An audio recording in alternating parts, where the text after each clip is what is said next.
Boys and girls, this is the Undisputed Era. Adam Cole, Kyle O'Reilly, Roderick Strong, and you're listening to Going In Raw, baby.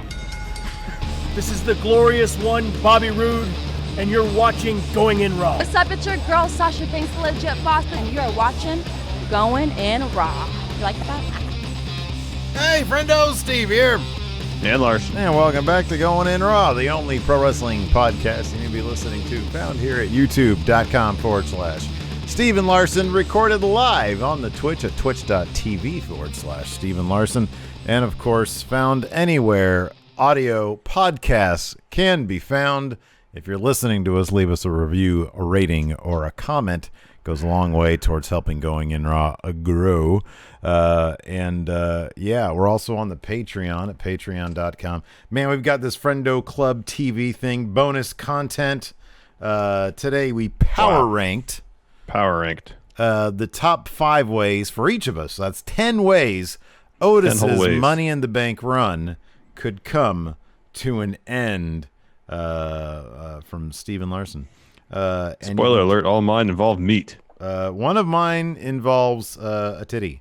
So there are 3 ways to check out that amazing bonus content. First, patreon.com/Steven Larson. $1 a month gets you 1 bonus episode a week, but $5 a month gets you all 5 bonus episodes, including on Fridays, vintage 10 for the win. You can't find them anywhere else, at least not uploaded by us. So that's a lot of fun. You can also get that bonus content via Twitch subs at twitch.tv/Steven Larson. You get an email when those bonus episodes go live. And then, of course, through YouTube channel memberships, man, all you got to do is click that join button. It's $5 a month. It's real easy. And it's fantastic. You get all that bonus content, and some 2 or 3 of them are each week are live, so you can hang out with us. Yeah, that's always fun. 20, 30 other friendos. It's a blast. Real quick, want to give a shout out to a couple of new patrons here. Mark, Keegan Green, and Aerodom. There's another one here. How do you say this name? Eogan? E-O-G-H-A-N. Eogan? Ogan? I don't know. Lynch. Last name Lynch. All right. Maxwell James, and thank you very much for your support. We definitely appreciate it. We'll shout out some Twitch subs here on the show towards the beginning of the questions. Yes, we shall. Time. As you can tell, Steve did not drop off the tattoo today. No. Therefore, I neglected to do that. My bad. Got to get on it, man. What's that? This is all on you. So you got to get on it. I know. Hopefully I'll drop it off tomorrow. But time is a ticking. I need to do that. I need to get on it. Speaking of time a ticking, this is like the Money in the Bank briefcase. You got it only a certain period while it's valid, and once that time frame is over, poof. But instead of opportunities 52 out the window, weeks, I only have the single week. You got one. So it's not me. I don't have it in my possession. Therefore, I can't apply it. If I had it, it'd be going on right now. All right. Time is a ticking, and now let me do my segue. As is Becky's biological clock no more, because she is now super pregnant, man. What does this mean? Wasn't that great of a segue? Yeah, it was a mediocre segue. You said time's a ticking, the biological clock? That's a great segue, man. What are your crazy? No, I understand the nature of the segue, but it was kind of circuitous and it was lengthy. It wasn't bang, bang. Anyways, yes. So we heard rumors. First, WWE announced that Becky's making a major announcement. What? Nothing. Continue. Becky was going to be making a major announcement on Raw. And then I believe it was Fight Oracle on Twitter kind of spilled the beans about her maybe being with child. Yeah. And so sure enough, that's what it was. And a really emotional segment.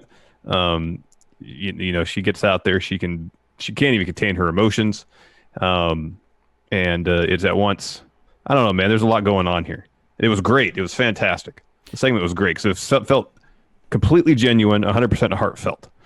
And then she, right after the announcement on Raw, People released an interview with Becky providing some additional details, and including whether she intends to return after she gives birth. And you could see all this, like, in her eyes, on her face, coming out to the ring, and announcing that she's pregnant, that she has to take her leave for the time being. Yeah, I got misty-eyed when she Same. told Asuka. That's when it hit me real hard because. So I mean, I would imagine that the wrestlers probably knew before we did. However, I don't think Asuka knew. That seemed genuine, man. I think that I think this is what I think. I think she knew because I think everybody knew. I think this was the first time Becky probably said anything to her. And so this is the first time that Asuka was allowed to say anything about it or to express anything about it. I just say I don't know if Asuka knew because, like, when Roman came out and said he had to leave, apparently no one knew about that because they want to get genuine reactions. Yeah, but if Fight Oracle knew about this, I guarantee the wrestlers knew about this. I don't know. So, I think she did, but I think it was probably a situation where Asuka probably hadn't had any interaction. I mean, I think it's possible Asuka probably didn't have any interaction with Becky prior. And so the reaction was, it felt quite genuine. And it was pretty darn good. It was great. I mean, and given what we'd heard from Fight Oracle about the nature of her announcement, as soon as Becky came out and was on the verge of tears, like, I was on the verge of losing it the entire time. Mm-hmm. The entire time. And then when she says the final line to Asuka, it's like, hey, here you go. You go be a warrior because I'm going to go be a mom. I was like, dang. Yeah, setup was great. Everything about it was great. Everything about it was great. It was really lovely. Asuka's reaction was it was absolutely terrific. I was really worried, like, when she got the championship, started going up the ramp, I was like, man, I really want Becky to break the news to Asuka and have them have that moment. And and she did. It was really something else. It was really something else. And Grosskirth here in chat says Raw was taped. That's how it got out. Okay. I mean, I still think that she probably knew. I think it was taped earlier today. So my understanding, it was taped earlier today.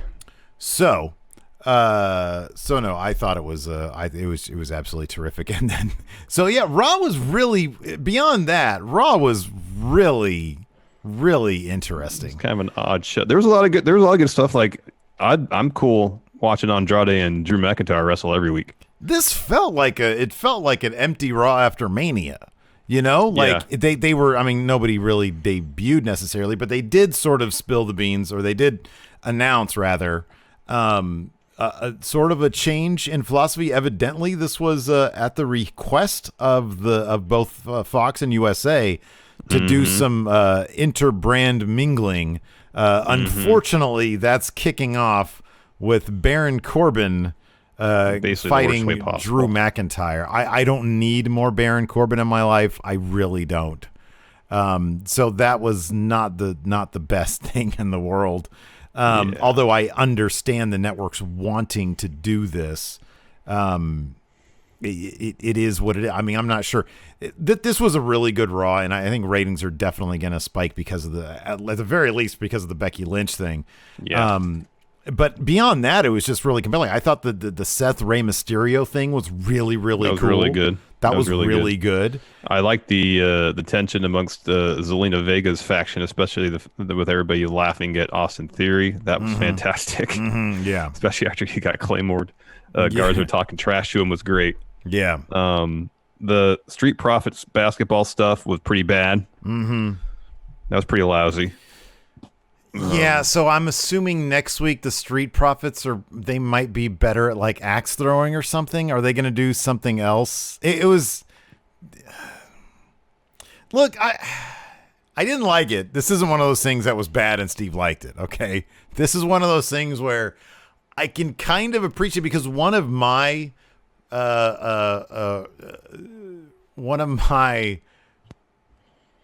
recipes for making Raw a bit more compelling is just leaving the damn empty arena and doing something else. And they did that with this. I just think it was ill-conceived. It was bad. Poorly executed. None of it was good. Although it felt very, very much like something that, in terms of how it looked, in terms of the tone of the humor, something out of the 90s. Yeah, like it early was. mid 90s. It was. And that's not a high point for wrestling. And it didn't even have like when Mr. Perfect was doing that funny stuff. It didn't even have his sort of tongue-in-cheek types, because it was always very within a wink and a, yeah, that was not good. But again, I mean, I guess it's good that they got out of the empty arena. I guess if there's any positive to be gleaned from it, that's it. I thought MVP's recruitment of Bob Lashley was fantastic. That was so good. I love that. I love that so much. So and Lana good. came close to ruining it because I don't know why she feels the need to just turn up the volume instead of just keeping an energy. She just yells loudly, and it's not authentic. It's not genuine. But MVP was so good talking to Lashley. He was so good. I can't wait to see more of this. I think that's really good. And if he forms like a faction with Shane Thorne and Brendan Vink, if that's going to be the Lashley deal, is like the anchor of it. I think that's terrific. What a great way to bring up Shane Thorne and Brendan Vink. And if the idea is what did he tell Lashley? You haven't been you haven't even had a championship shot since 2007. And look at this, 13 years later, you're still in the same place. They can have Drew mess around with Baron, Jinder, whoever else. Lashley can be the guy. That can be his new Brock. He really should be. It's freaking Bobby Lashley. Book him like that. Under MVP, you have a clean slate. Do it. I know. And Shayna was really good tonight, too. I thought Shayna's 2 interview promo bits were really good. Shayna kind of stole a little bit of the show there. She stole, I thought she was terrific. We'll get through that. She said, that kid's going to suck. It started with, that kid's going to suck. And we're going to talk about whatever's going on with Seth, and we could speculate on where that's going because that's going to be a lot of fun.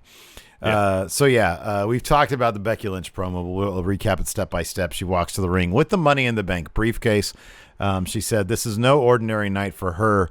She's torn between joy and sadness because she's at a place where things are about to change. And she asked the powers that be to raise the stakes for this year's Money in the Bank ladder match. And they did. And immediately my brain started thinking, can that title fit inside the briefcase?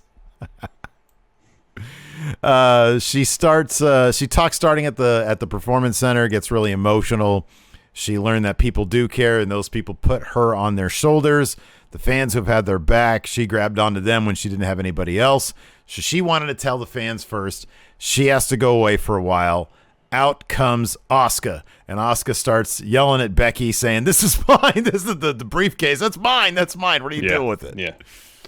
And then Becky puts Asuka over, talking about Asuka's at least the last year or so, her greatest rival, the woman that she had the most difficult time defeating. And she says she's glad this is happening to her. She said the Money in the Bank match wasn't just an opportunity for the title. It was for the title itself. She said, I know you haven't looked in here because it's got a combination lock. So she opens it. Bang, title's inside. And Becky says, I can't fight anymore, but you can, Asuka. So she's the champion. Asuka celebrates. She starts dancing in the ring, goes up the ramp, dancing. She goes to the announce table, tells the commentary team to get away. She dances atop the announce table, returns to the ring, and she says, I'm happy for you, Asuka, but I might be happier. And Becky says to her, Asuka, you go be a warrior because I'm going to go be a mother. And then Asuka's just elated. Yeah, and she gives her a hug and starts chanting, Becky, Becky. And it's really just it's fantastic. Else. It's something. It's else. fantastic. Yeah. It felt very real, very genuine. So Becky walks up the ramp, stands at the top, soaks it all in. I think she says to the camera, like, I'm going to miss you all or something like that. Walks backstage. Asuka celebrates in the ring.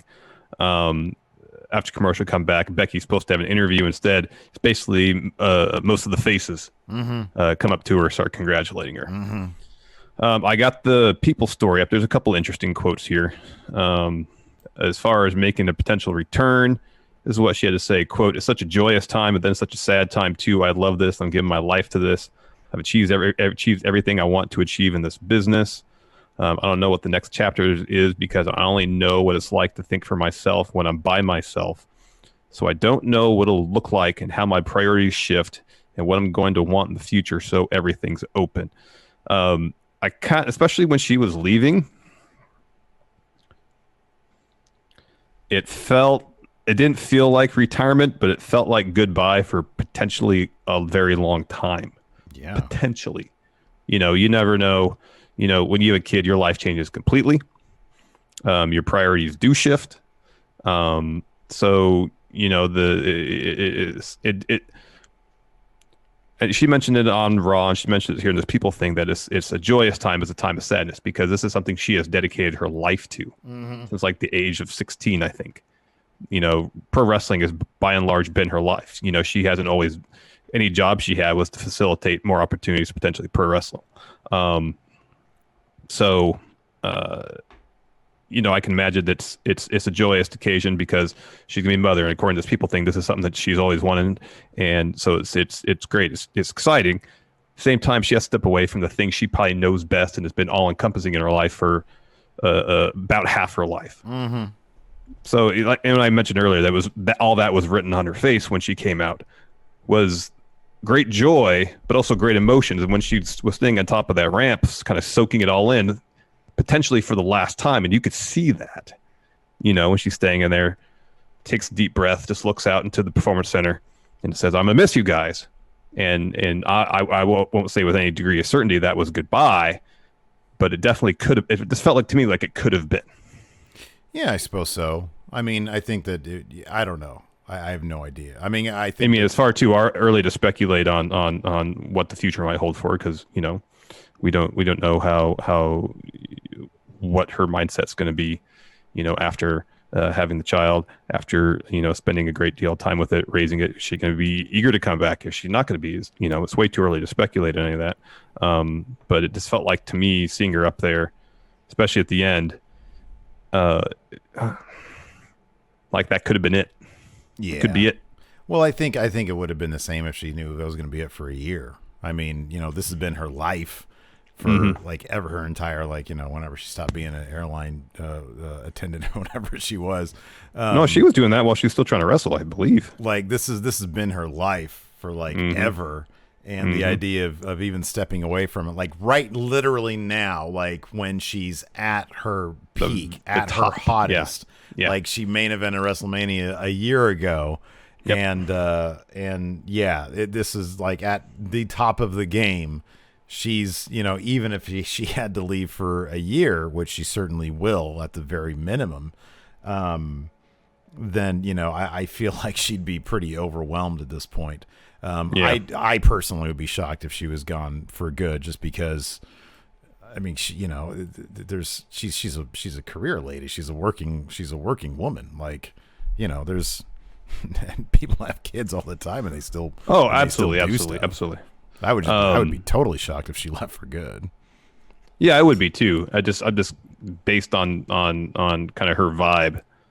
It wasn't exactly, hey, I'm gone, I'm retiring, goodbye, but I'm going to say goodbye just in case this is goodbye. That's kind of what it felt like to me. But it's interesting now that thinking back about that Part-Timer magazine cover that she put up on Twitter, 2-3 weeks ago. So, if I would expect if she were to come back, it would definitely be on a Brock schedule. Obviously, in the future, possibly. I don't know. I mean, I don't know. It's plenty of wrestlers have proven they can totally do it. Now, if she feels the pull of Hollywood, I think that'd be a bigger motivator as well. For her being a part timer than having a kid. So yeah, I don't know. Especially if she has a kid with Seth, where they know the road, they're on the road. They're Seth he's not going to quit. So no. I don't know. This I would be more shocked if she wasn't at Mania 37 than if she was. Like I just see her coming back, like when she can come back. You mean in terms of wrestling capacity? Yeah.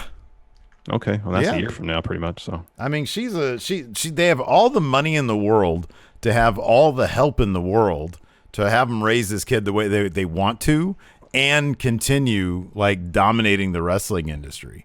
So, I mean, I don't know the people. I don't know them personally. But it would shock me more, given how career driven they both seem to be.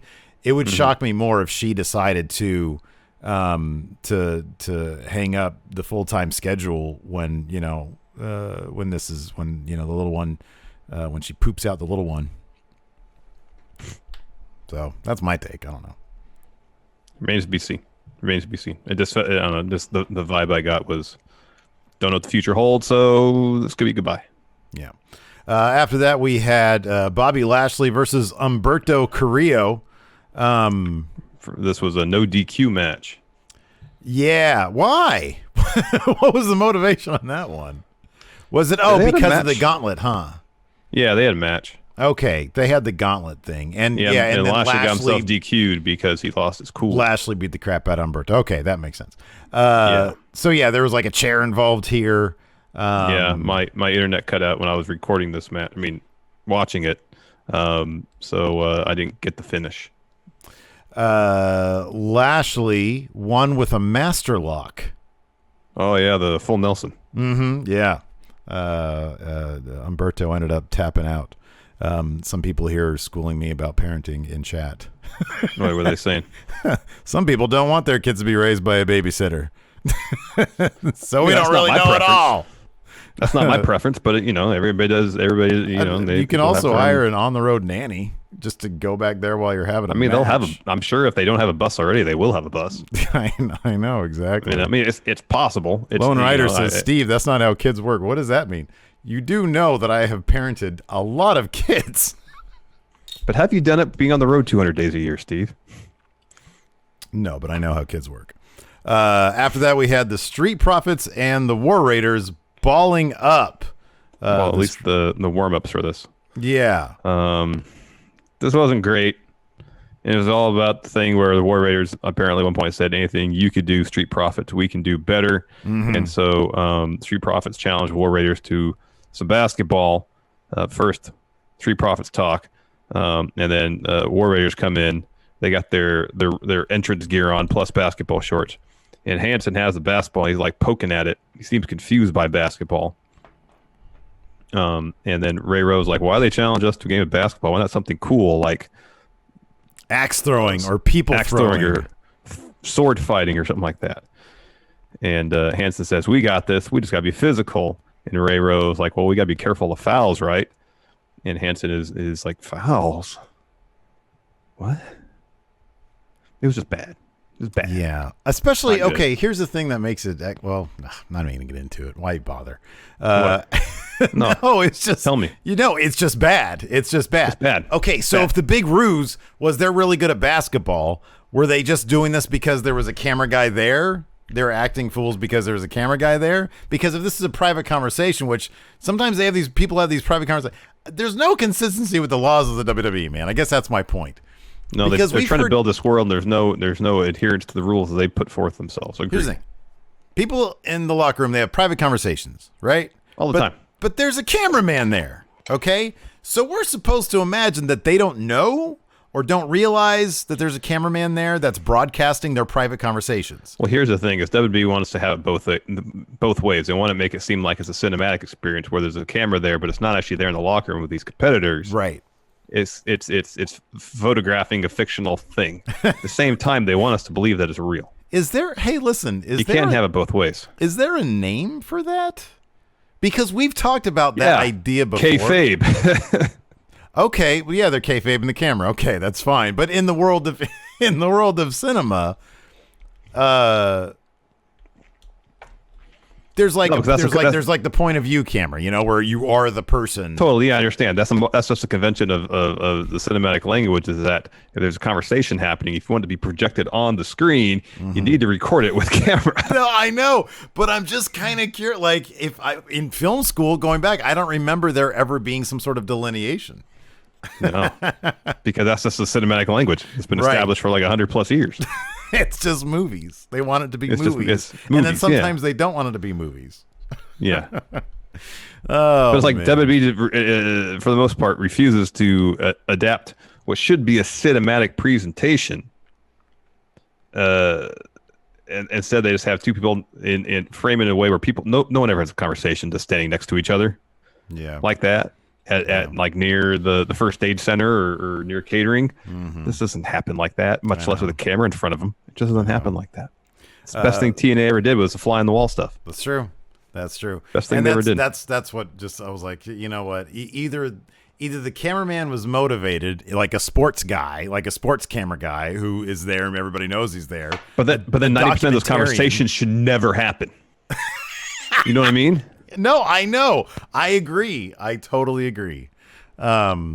Anyways, we're talking way too much about this. Asuka had an interview with Charlie. Charlie's like, hey, congratulations. You are the champion. And Kairi Sane walks in and she's like, whoa, what's that? And Asuka's like, I'm the champion. And then Asuka starts dancing with Kairi out of frame. It was great. It's true. It's great. It's fantastic. Next, we got an Edge Orton WrestleMania recap. Apparently, this isn't over. Hold on. Roy Rogers here, which is a great name, by the way. Great in name. Chat says, POV, Steve, what type of movies are we talking about? You are aware that predates pornography, right? The point of view camera. That angled point, it predates the POV pornography. Roy, if that is your real name. Then we get a quick shot. This was great of Zelina Vega's faction arguing backstage, and she's trying to calm them down. And that precedes a match between Angel Garza and Akira Tozawa. Both their entrances happened during commercial break. Garza had this match well in hand the entire time. Hits a wing clipper on Tozawa, all while talking trash to Austin Theory, saying that he could do this all day. The entire group gets in the ring. Andrade's like, I'm raising Garza's hand. But the two of them are arguing with Theory. Drew comes down the ring, says, bring it on, bitches. And then hits Theory with a Claymore, and Andrade and Garza just point at him and laugh. Oh, it's so good. And then Garza gets the Claymore next. Drew gets up in Andrade's face. We have a match. Drew is amazing. Drew is the best. He was laying some of the stiffest goddamn chops I've ever heard. I know. Just echoing throughout the performance center. You know what's funny, though? Slam on the apron was great. For both these guys, even like a throwaway chop, which is like, they're sort of stumbling up and they do a quick chop, is thunderous. Like Andrade did a chop. Well, he was like sort of not, it was like a no-look chop, and it was still like a thunderclap. These guys don't get shorted on their chops, man. There's no such thing as a throwaway chop for these two. If they're going to chop, they're going to chop with intent, and that's to make a thunderous a noise throughout whatever venue they're in. Yeah, but even when they're like stumbling around, like just a do-nothing chop to them is like massive. This is a really good match, though.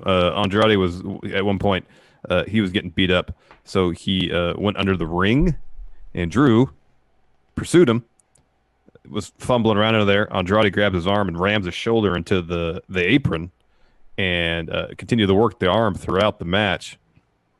However, in the end, it's not enough. Drew hits Claymore for the win. A lot of great back. This match was tons of fun. These guys could wrestle every week, and I don't think I get tired of it. I agree. Drew hits Claymore for the win. Afterwards, he drops a promo. Says he initially didn't come out for the match, but there's a reason he always comes down in his gear, ready to fight, because anything could happen on Raw. He did come out here to talk about his match against Seth. Say it was a hell of a fight. He almost said a cuss word, but he's still champion. Second, he talks about this brand-to-brand invitation. Raw extended an invitation to a SmackDown superstar, and this particular superstar chose Drew as his opponent. There are a few things he knows. That everybody hates this particular individual, and this person is Baron Corbin. We don't. It brings nothing. It brings nothing. This is the weakest first opponent to do this. I'm not even necessarily opposed to doing this, although I think it's not necessary. I think SmackDown is lacking in star power, but this is nonsense. This is nonsense. You know what this should have been, dude? You know what this should have been? And maybe they did. Maybe they don't want to job him out or whatever. Who cares? Bring in Keith Lee. Bring in Keith Lee. I don't know if he'd be more of a rating. This is not going to do anything for ratings. It's not. No. It's not. It's not going to do anything for ratings. No, it's the very aesthetic nature of the empty arena shows that I think is off-putting to viewers, not the actual content. There's nothing they can do talent swap-wise to pop rate. Maybe Maybe if it was Braun or Bray coming over for like a champion versus champion, or just Bray is good. Here's the only way they can really provide a significant jump in ratings if they create some sort of Rawgate thing and can bring forth the top talents of the Attitude Era. Yeah, Stone pretty Cold in much. his prime, Rock in his prime, Triple H, Kurt Angle, etc., etc. Bring them to the present day, then people will be excited to watch. If you think Otherwise, that Vince McMahon hasn't put a lot of money into research and development on such a device to bring back youthful stars of yesteryear, then you're tripping. I guarantee he has. He's probably put a lot of money into research and development. He probably has a whole. I kind of feel like the wing. XFL was a front for that. you know? It was like exactly. Exactly. It's like, where did all that money go? Like, you spent a lot of money on this. It's like, oh yeah, it's because like it's only been like 10% of it's on the XFL. Oh, the wink and nudge, huh? Oh man. Next, we get a quick shot of Alexa Bliss putting some makeup on Nikki Cross. They're, of course, they're SmackDown superstars. They're on Raw. However, as we have learned, the tag team titles can be defended on any show. Next, we get Bob Lashley and MVP backstage. This was phenomenal. This was so good. This wasn't quite Samoa Joe and Paul Heyman, but I felt like the gravitas that MVP brought to the segment. It was like he was channeling Samoa Joe from that particular segment. I loved it. Yeah. It was fantastic. So MVP goes up to Lashley and he says, hey, you need to stay hungry. You need to stay focused. And he's like, what are you doing fighting people like Carrillo when fools from SmackDown are coming here to fight the champ? Lashley, you haven't had a world title shot since 2007. And you know what was going on in 2007? MVP was showing up here. Yeah. And then he says, here we are 13 years later. I just came back and you're still in the same place. MVP asked Lashley when Lashley is going to let Lashley out. And so he leaves and he runs into Lana while he's leaving. And he says, oh, here's another cage that's keeping Lashley locked up. What a great line. What a great line. I love that. And he said he said something along the lines of, I don't have your notes up. He said something along the lines of, if Lashley wants to get serious about his career, let me know. You have him, let me know. And he walks away, and then Lana just tries to ruin the entire thing by immediately just screaming at the top of her lungs, who do you think you are? Don't you know I'm talking? But there was nothing genuine about it. It was just it was just completely ham-fisted. It was so over. It was so just overdone. And I was MVP thinking, was like pitch perfect. They really need to like give her some better character direction, because I feel like they might be giving her some character direction, and then she's like, "Oh, they just want loud. They want as loud as obnoxious." Because she was doing that when they were doing the cuck story or whatever they were doing before. Yeah, just being loud and obnoxious. She was just literally just trying to be loud and obnoxious. Like, dude, that does not help your product. No. Yeah. No, it does not. After that moment of bliss, Nikki's putting over moms and moms to be. It's just Mother's Day, of course. She's interrupted by the Iconics. They're back. I was so happy about that. Me too. And they say it seems like Alexa and Nikki have forgotten something. I guess them. Alexa says, oh, it's good to have you back. However, kind of getting overshadowed by Becky's announcement. Iconics say, no, that's not going to ruin our return. And Alexa says, yeah, you're still big news. Kind of. Just throwing some shade. And Iconics say, they don't need to be disrespectful. They should get ready, though, to defend those tag titles tonight. And with like the bare minimum of protest from Bliss and Cross, the Iconics were like, all right, we don't need a title shot. We'll just have a match against it, prove we're the best. Yeah. And it wasn't even like any sort of intensity involved in this protesting of a title shot. It was pretty much just like, no, we're not going to do that. Yeah. All right, we don't need a title shot. Billie Kay cracks me up. Billie Kay is so good. Her comedic timing is so damn good. Everything she does, everything she says is hilarious. You got to be joking me. Oh, that's so funny. It was good. So the match did happen, a non-title match. Of course, the Iconics win because that's how things happen in WWE. Iconics have a new finish. It's essentially a reverse magic killer, where they kind of spin their opponent down face first as opposed to on their back. They get the win, and it is announced that next week they will be getting a title opportunity.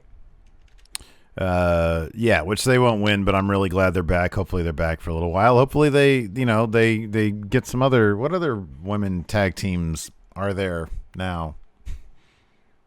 Carmella and Dana Brooke still a tag team? Yeah, okay, there you go. Asuka and Kairi Sane could still potentially be a tag team. Maybe. They really should have kept Deonna Purrazzo and Chelsea Green together. They really should have. I agree. I mean, bring up Robert Stone with them as a tag team. Well, Deonna Purrazzo is no longer a WWE's employee, so I know. I'm saying they should have done that. Oh, okay. I thought you said they should. I am well aware of that. They She should doesn't have. work at WWE anymore. They absolutely should have done that. Deonna Purrazzo doesn't work at WWE anymore, Steve. I don't know if you heard. Yeah, I did hear that. Rey Mysterio had an interview next, asking. I watched her Charlie interview with asked Sean Ross Sapp. Did you? Yeah.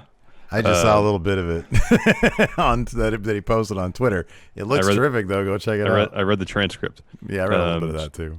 Charlie asks how he's feeling. He says he feels great. They kayfabed what happened. Apparently what happened is it was essentially what the drone shot showed, I guess, the behind-the-scenes stuff, where they got tossed over that wall, and like he said, 6 feet below, there was another roof. So he got tossed off high roof to slightly lower roof. They missed out on an opportunity. I'm not saying that they should have said they were dead, because that's ridiculous. I wouldn't be opposed to that, but like at the very head of the show, with one line, they announced the tag match between Alistair and Ray versus Seth and Buddy, and with one line, hey, they survived last night, and they said that there was a second roof. And like with one throwaway line, they could have had some great little joke or something. I don't know. Have them brushing off grass. The whole thing was handled in such a throwaway fashion. It was really fitting the whole thing. Anyway, so Seth comes in. He's all disheveled. He looks like he was sleeping in some back alley in a cardboard box overnight, somewhere in downtown Orlando. Like his hair's all poofy. He didn't put the leave-in conditioner, none of that stuff. So he steps up to Ray. And Ray tells him, hey, may the best team win tonight. You know what? Sincerely, Seth, congratulations. Ray says, being a father genuinely changes a man. So really, I'm happy for the both of you. And Seth just walks away. Ray turns to Charlie and just says, what a dick. What a dick. That was terrific. That was really, really good. After that, we had an R-Truth promo where he introduces Pretty Ricky. Yeah, that's Ricochet's Twitter name. Right. But this was just R-Truth with silly teeth. Yeah. Yeah. I mean, I thought it was hilarious. He made it work because it's R-Truth. R-Truth is great. The beginning of this match was funny because it's R-Truth, Cedric Ricochet versus MVP, Brendan Vink, Shane Thorne. So Truth and Shane Thorne start, and Truth does the splits thing. And Shane Thorne's just standing there. And then Truth kicks Shane in the leg, so it makes Shane do the splits just like him, but he's stuck. Yeah. And then Cedric gets the tag, drop kicks him. That was clever. That was it was good stuff. It was clever stuff. It was fun. And then intermittently throughout the match, this was pre-filmed, so they edited this together, where R-Truth would stick the fake teeth in and be Pretty Ricky. See, man, that stuff works. That's why taping is the best. Eventually, he gets the tag in. He's up against MVP. Ricochet takes out Vink and Thorne with the moonsault. And then mid-match in the ring, Truth transforms into Pretty Ricky.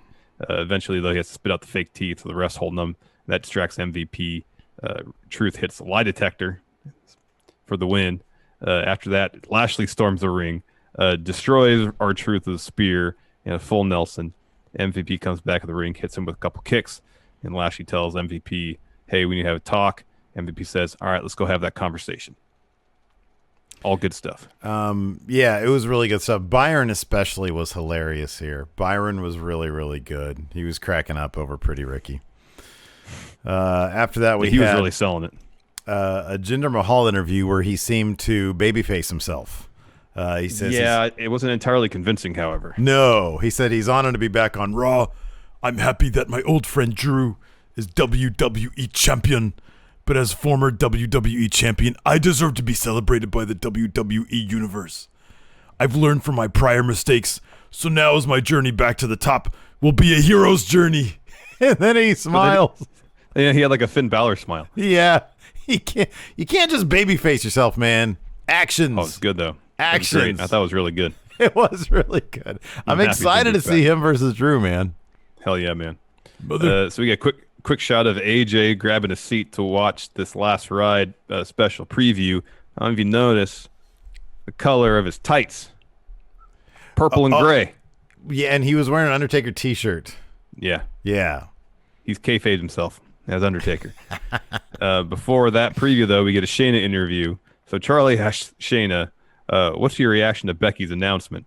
And Shayna says, how stupid does Becky have to be to get knocked up while she's champion? She says, wonders why Becky become the longest reigning Raw champion just to throw it away for some little parasite. Says that kid is going to suck. That kid is You know going who to suck. You do know who the father is, don't you? I rest my case. That was great. That was Fantastic. great. I don't know what was better, that or her tear down of Natalia. Yes, Natalia was the worst. She was the worst. Disrespect the miracle of motherhood. The miracle of motherhood. That's hilarious. So we get the last ride preview, and then AJ's backstage wearing the Undertaker gear. He throws his popcorn at the TV because it shows Boneyard match. I'm living rent free in your head, Ellen Jones. After that, we had Alistair and Ray versus Buddy, and Seth happened to be ringside as well. So Seth comes out. So, dude, let's just talk about it now because I want to know what you think about this. Are they kayfabing the miracle of fatherhood, the fear of fatherhood with Seth Rollins here? They're not. They're not, but it could be interpreted that way. It's fun to think that they are, but it's totally not going to be that. Yeah. I don't think. Maybe the idea is that he went into his match against Drew to prove that he's fulfilling destiny by carrying the company's banner into the future because he's a leader and Drew is not. He lost that match in a fantastic match. It was great. So now it's like Seth is dealing with the crisis of confidence within himself. Is he the leader that he's been saying that he has been? It's like when Neville was Cruiserweight champion, lost the title, and was an absolute wreck. Yeah. Especially because he lost it to Enzo. Yeah, yes. So Seth comes out, hair's all poofy, body language sucks. He looks utterly miserable. But given the announcement at the beginning of the show, one could make the connection that in terms of kayfabe, he's miserable not only because he lost to Drew, potentially because he's going to be a father. Because what does this mean for his career? Is he going to have to put his career on? Look, here's the thing. I would not put it past. Now, here's the thing. I would not put it past Paul Heyman at all to suggest something like this. I would totally expect Seth and Becky to be like, I'm not doing that. But I wonder if, because I think that probably along the same lines as you, that this has more to do with his, adopting the Monday Night Messiah thing and then not being able to, like you just said. I think the crisis of confidence is that. And then when he took out Ray in his eyeball and then... Oh, that was great. And then told Alistair backstage, he says, I don't know. And he looked sincere. I don't know what happened back there. Like he blacked out and did that is the implication that I got.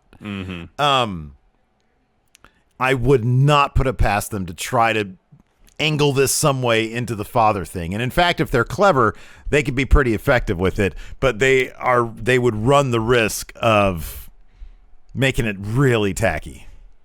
Potentially. Or it could be a situation where Seth gets in such a hole regarding the crisis of confidence Monday Night Messiah thing, and maybe it's the idea of being the father that pulls him out of that and brings him back to reality. There is another question here, though. So Becky leaves now, and I was getting nervous even when everybody was hugging her and giving her congratulations. Yeah. 'Cause there's Corona everywhere. Seth is exposing himself to this potential every week. Are they going to write him off? I mean, some people were saying, hey, last night might have been a good way. Money in the Bank could have been a good write-off for Seth. Mm-hmm. It's possible that they're going to write him off sooner than later because the real world danger is pretty high to bring that into the home I know me personally, I wouldn't entertain that if Me personally, I'd be in the Sami Zayn situation. Be like, it's okay. I'll just stay home this whole time. Oh, I was expecting. I guess they're going to do that on Friday. I thought somebody. Oh, no, there was something about how they're going to address the Intercontinental title situation. Yeah. So yeah, I mean, it wouldn't surprise me if this leads to Seth getting written off in some capacity, possibly, suspended or something like that. Yeah. So this was fun. It was by and large a 2-on-1 handicap match with Buddy taking on Alistair and Ray and doing a pretty good job of holding his own. At one point, Buddy sends Ray into his own corner, and Seth is just standing there holding the rope like this. He'd occasionally glance if someone was in his vicinity, but by and large, he was like in a trance state, basically catatonic. So Ray's in their corner. He accidentally elbows Seth off the apron. So Ray sets up Buddy for a 619. He's making the swing around to connect with the kick. Seth catches him, tosses him out of the ring to the barricade. Now the ref calls for the bell, which is questionable, I guess. Whether it should be a DQ. Yeah. Nonetheless, Seth starts going after Ray's eye. First, I think he pokes it or something, and then he punches it. Yeah. And then he's kind of like, Buddy takes out Alistair, and it seems like Seth is in some sort of trance thing. Buddy kind of approaches him from behind. He turns around and screams at Buddy to stay back. And then Seth takes Ray's head and rams his eye into the ring steps. And good for them, they introduced some blood to the equation. I know. I thought they did such a clever job of blocking this scene because Adam Pearce came down and then like two refs or maybe a medic or something, and they had a towel. And so they were like taking off the mask while the towel was sort of covering, but you could see a little bit of blood. Before that, you saw all of Ray's face pretty much. I didn't notice that part, but you could see the blood. Oh, he had his mask off in the Filthy Animals. No, I know, but like he had his mask was basically across his forehead. It was like a AAA match, where the Maskers versus Maskers match, where like 90% of the mask is gone. So like you could see a little bit of blood, and Adam Pearce like brings up the towel, indicating that the mask is sort of off enough, and he freaks out, and but we don't see it, but he's just like, oh my God, this is bad. So this is I thought it was really well done. It was well done. So Seth starts walking up the ramp, and there's a real tight close up on him. As he's walking up the ramp at the top of the stage, he stands up there and takes a deep breath, almost kind of reveling in what he just did. We go to commercial. We come back. Ray's being examined. The trainer's room backstage. Alistair's there to check out how he's doing. Seth and Buddy come in. And that's when Seth says, I honestly don't know what happened out there. And Alistair makes a move towards Seth. Buddy gets in the way. Buddy and Alistair start going at it. And they start brawling. After that, and then Seth gets away. After that, I'm so glad you literally wrote just like three lines. I kind of wrote here. the bare minimum of notes for this. So the Street Profits versus the War Raiders in basketball.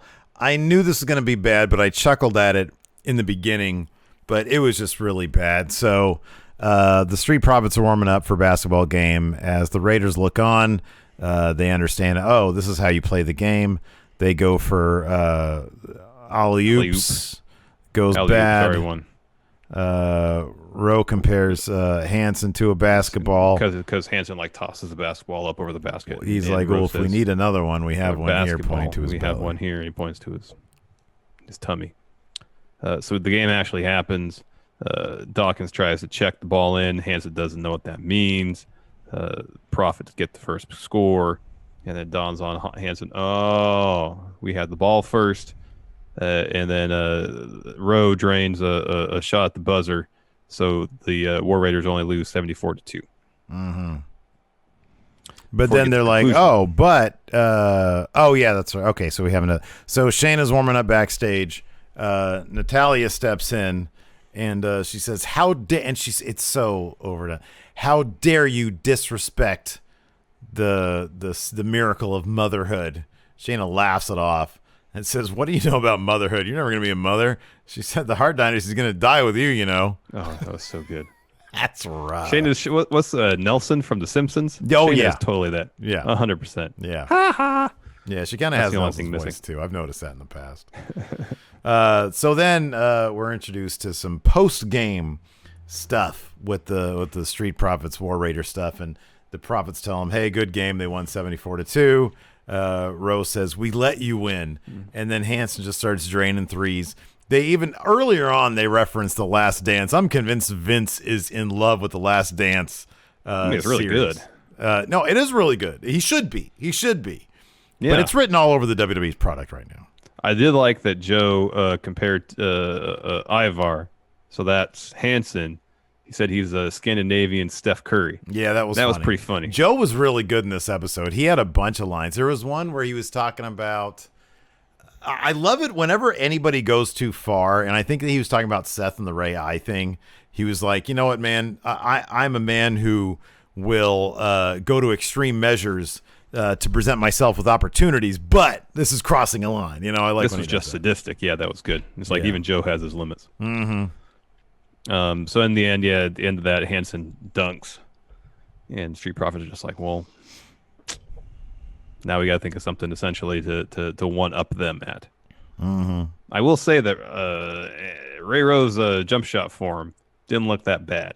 They probably legitimately have played their fair share of basketball. Probably. I mean, they're around a bunch of athletes. I'm sure there's going to be a hoop and a ball at some point. Yeah, there'll be a pickup game from time to time. So Shayna versus Natalia was next. My internet cut out. I did not see the finish of this match, although I read on internet that she won with a knee. Yeah, it was cool. She was gonna do the arm thing, and then everybody was telling her, "No, don't do that." And then she was gonna go for it, but Natty tried to get a roll up. Shayna rolled through that, I think, and it wasn't. It was pretty soon after that. She just dropped her. Like Natty was on her knees, and she dropped her with a knee and got the pin that way. Nice. Yeah, it was pretty cool. That sounds great. After that, next week on Raw, Drew versus Baron, Alexa and Nikki versus the Iconics for the tag titles. Then we had Edge come out. And, he does a bit of a recap about the WrestleMania stuff, says, what's next? WrestleMania is not the end for me, but he's not here, despite what WWE's PR team wants you to believe, to hunt the Viper. He got his pound of flesh at Mania. He got his closure. He and his family are ready to move on. He's looking in that locker room. And then from the stage, I hear voices in my head. Randy interrupts. He walks the ring. Randy says, I came to the ring to say one thing. Congratulations, the better man won at Mania. Then he walks out, stops at the ramp, kind of chuckles to himself, gets back in the ring, says he tried to be the better man, but he couldn't do it.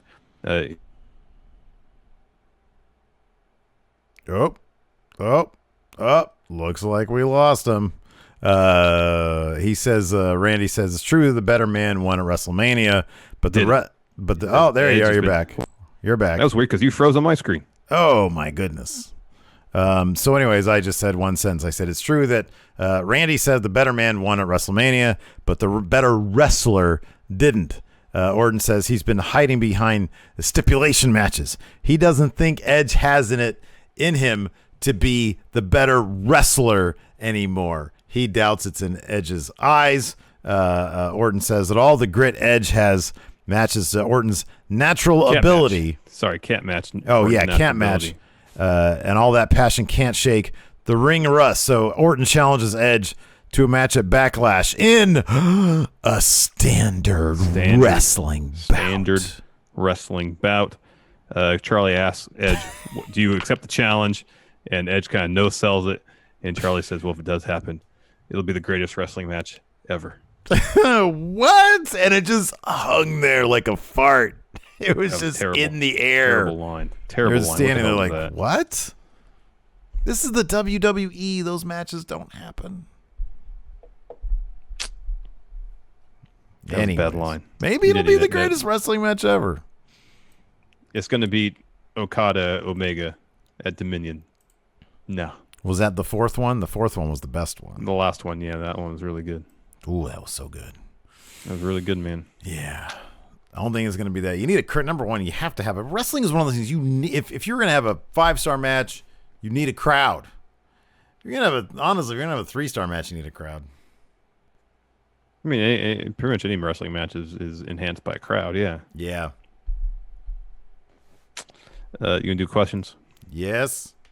All right. Hugh Longheavy. They should have said the devil resurrected Alistair and we can't tell if that's the real Ray because he has a mask on. Yeah, kayfabe, whether that's Rey Mysterio or not. That was a good point. Kenny, he comes out and he's like 6'3". Yeah, they should have just put the mask on Humberto. Mm-hmm. Kenny T says, asking before Raw, but Alistair could easily be brought back to life somehow, I'm sure, but Ray is dead, right? No, they landed on second roof, 6 feet down. Second roof. He said, Alistair landed right next to me. Dang MQ says Shayna told Natalia the Hart Foundation will end with her, the Hart Dynasty. Hart family dynasty. Oh, yeah. Well, will end with you.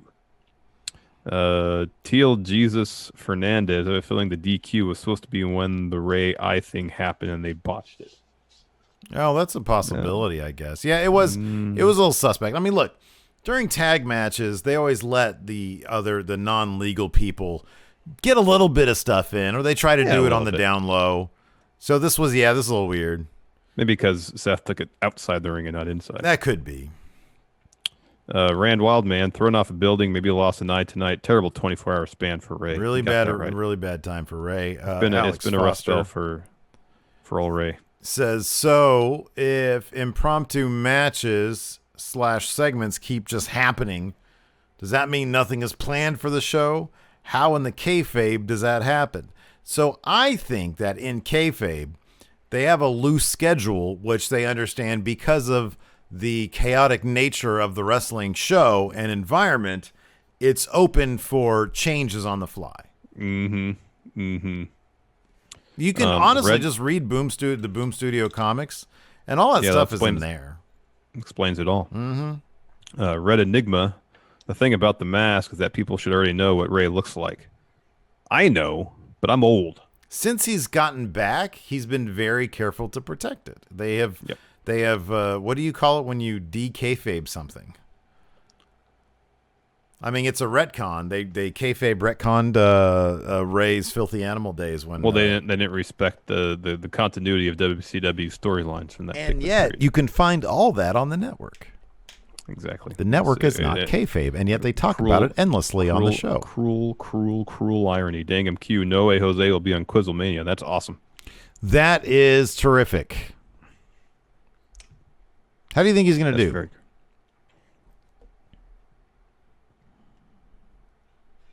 I mean, I don't know if he's going to beat Sean. Sean seems to know all. He's not going to get first place. Maybe he's a library of knowledge. What do I know? Yeah, could be. Man. Blake Whitehouse. To answer your question about Sandow failing his cash-in, he lost the briefcase because WWE were unifying the world titles and wanted it to be Cena versus Orton, so it wasn't so much he was the victim of buyer's remorse, but being at the right place but at the wrong time. Very interesting, Blake. Thank you very much for that insight. All right. Ryan K. Lamb, is Drew Gulak going to give Edge pointers on how to wrestle? Well, it's kind of a bummer because the Revival aren't in the company anymore, and the Revival, from my understanding, are the two guys who helped prep Edge for his return to begin with. Mm-hmm. Mm-hmm. So, Thomas Dunnigan says, which wrestler in WWE, this is in reference to The Last Dance, because I watched episode 7, but not 8 yet. Says, what do you think about the ending of episode 7? It's great. It's fantastic, huh? It's so good. It's because it's the one thing that he's unapologetic for everything except that. Thus far, anyways. He's unapologetic for everything except the concept of him treating people nice or with respect, dignity, whatever. Because of all the stuff that we've seen that they have footage of, guarantee you that's the tip of the iceberg. Oh yeah. And that's one thing that it's obvious he struggles with, and it's going to be really interesting to see how he addresses the Hall of Fame thing. There's that. I wonder if they're going to talk about Kwame Brown at all. I know, that's a good point, because that's an instance where, Kwame was at a high school, raw talent, and what rumors and reports say, Jordan, really got on him way hard. Overboard. Yeah, way overboard. And I don't know how much that messed with Kwame's head or not. Obviously, he never developed into the player that they thought he would, picking him first. Whether that was a moment of reflection for Jordan to say, well, maybe this whole thing took it a bit too far.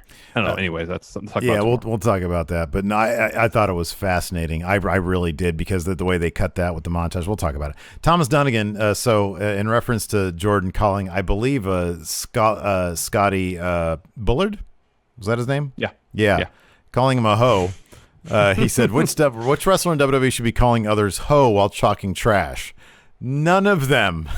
None of them should be calling another person a hoe. Although, did we see that in wrestling at some point recently? Oh. Not that I recall. Maybe not. Didn't Big E call someone a trick? Yes, that's what it was. That's what it was. Big E called Baron a trick. That's terrific. Fear and Loathing, if you had a kid and wrestled full time, who would you feel comfortable leaving your child with backstage, and who would you feel uncomfortable with? Comfortable, my spouse, assuming they're on the road with me. That's kind of the end of the list. Spouse, any sort of caregiver that we have hired for the purpose of looking after our child. So how long am I gone from the thing? I'm assuming this is you just leave for the match, the length of the match. I don't know. Pretty much anybody. I don't know. Bam will be fine. AJ for sure. The Miz for sure. Yeah, pretty much anybody. If it was a situation where it's Seth and Becky, they're not going to be booked at the same time in the same segment. So let's leave them with your spouse.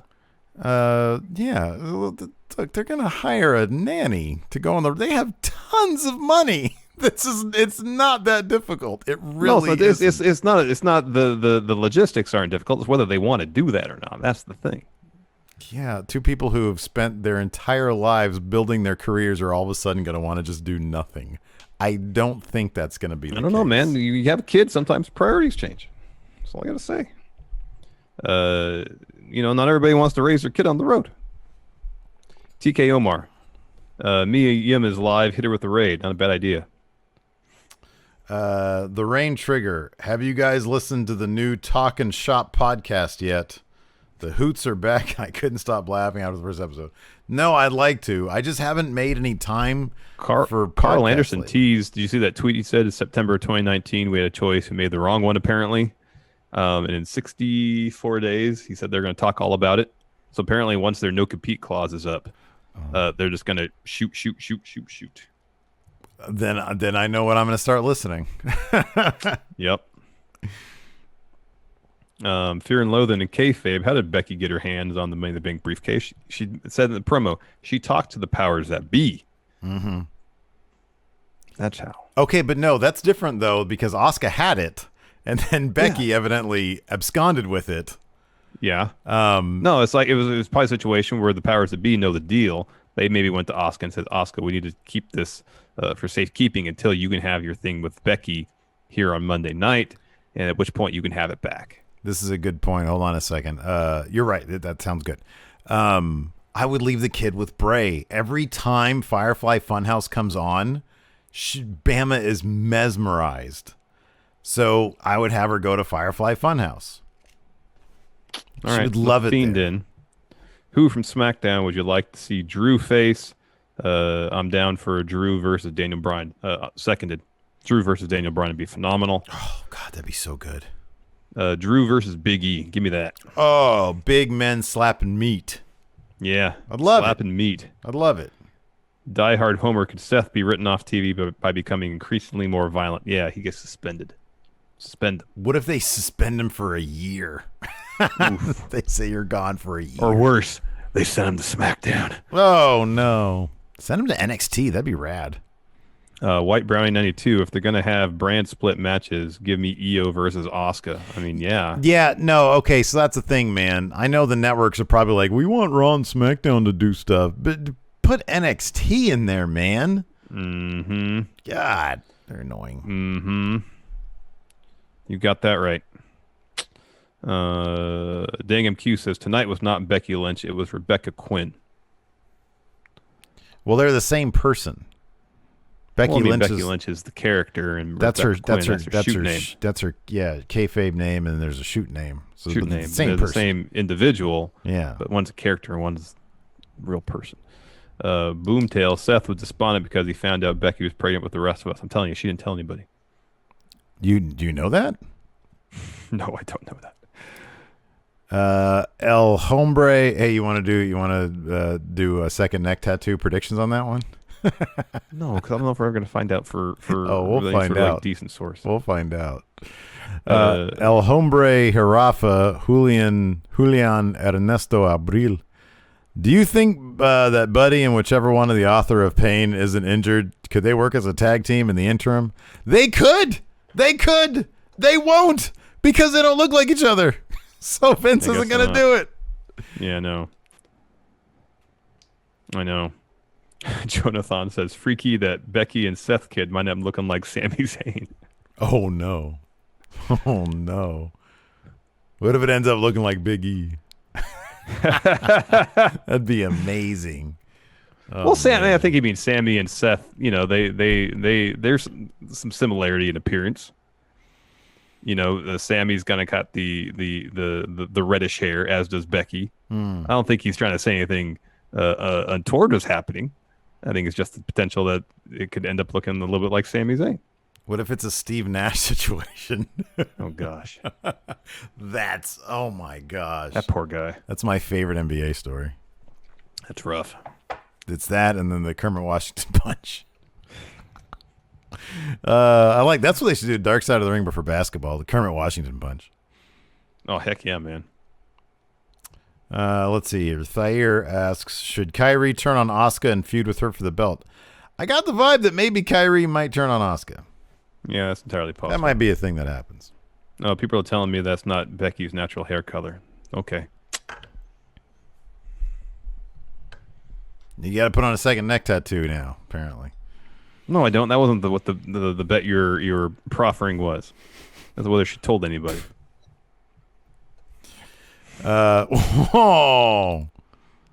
Let's see here. Kenny T suggests Drew has to turn heel again sometime soon, right? No, he's phenomenal as a face. He's so much fun. Yeah, I think because he says a 6'6", 260-pound Terminator shoving Andrade made him seem like a bully, but Andrade's a bad guy. Yeah.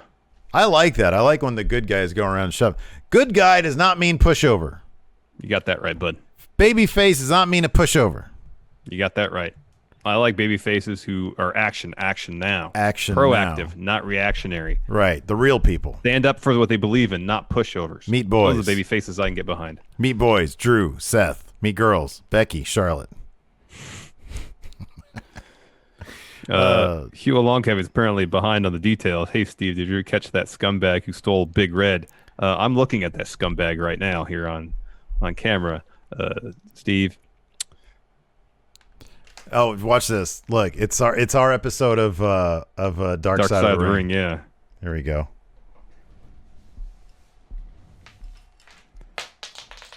Look, and it's in slow motion.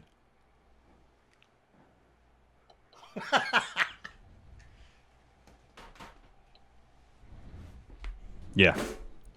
I'm doing a video of I downloaded all the Instagram stories and stuff. So I'm going to do a video this week of that. Okay. All the events of Big Red. It's going to be epic. It's going to be great. Joe Juarez says Steve is the real snake.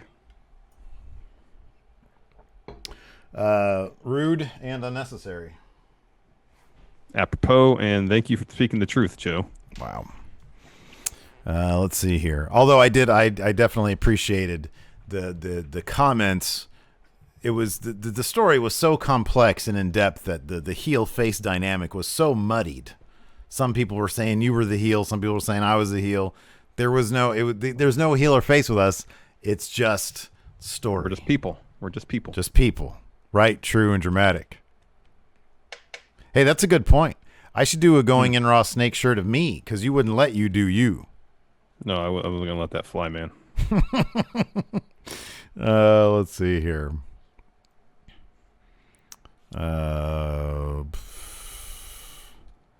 Okay. Dang Q says, I thought Hilton stole Big Red. No.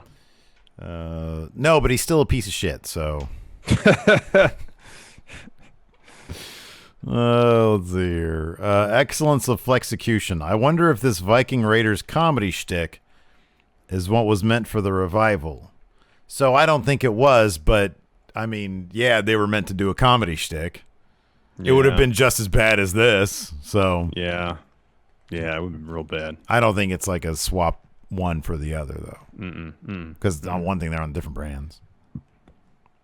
Yogan Lynch. Yogan, can you please tell me how to pronounce your name? I don't know how to pronounce that name. What do you guys think is next for Andrade? One thing that kind of bothers me about this stable's already having problems, and like they haven't notched any real solid wins. They're kind of hapless. That's that's not great, right? No, that's not great. You know, when we saw them kind of coalescing, we thought, oh, that's cool. But then nothing's really come of it. Nikyle, can we have Larson put the tattoo on camera, by the way? Is it being posted as we speak? No, Steve just has to drive by my house and drop it in my mailbox. Yeah, I'm going to do that. Aerodom says, where are these questions being asked? I should have mentioned this. I'm sorry. I probably should mention this more often. At our Patreon, from $1 and up, you get access to the recap question thread. We also read the whatever we can on Twitch as well. But one of us goes to Patreon, one of us stays here on Twitch for the question thread. I don't read all of them, but I try to get as many of the ones that we might not have answered during the show in as possible. TK Omar says Larson is still prime snake. He pressured Steve into a false admission of guilt, threatening to back out of the bet. Wow. That was no false admission of There's guilt. a real cult of personality developing around me. It seems that way. And that usually goes well, does it? It seemingly does. Hey, how disappointing were you that tweet was a joke that you sent? The one I sent you? Yeah. I know, right? Apparently that person's account got suspended. Matt Doolittle says, hey, Larson, this is for you. Yeah. Which wrestler's entrance theme intro do you enjoy belting out the most? Big Show, Edge, or Brie Bella?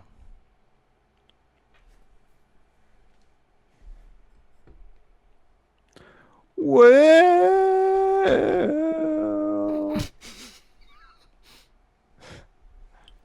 fine, it's a standoff. Just Free do it. mode! Okay, fine. My God. All right. Anyway, is that it? Does that we got anything else? That's fine. Yeah. All right. Well, thanks everybody for tuning in. We appreciate it. I'm going to film a video maybe first thing in the morning or maybe late tonight of me rolling up to your house and putting that tattoo in here. Hey, everybody. Here I am. I go to your window, knock on it.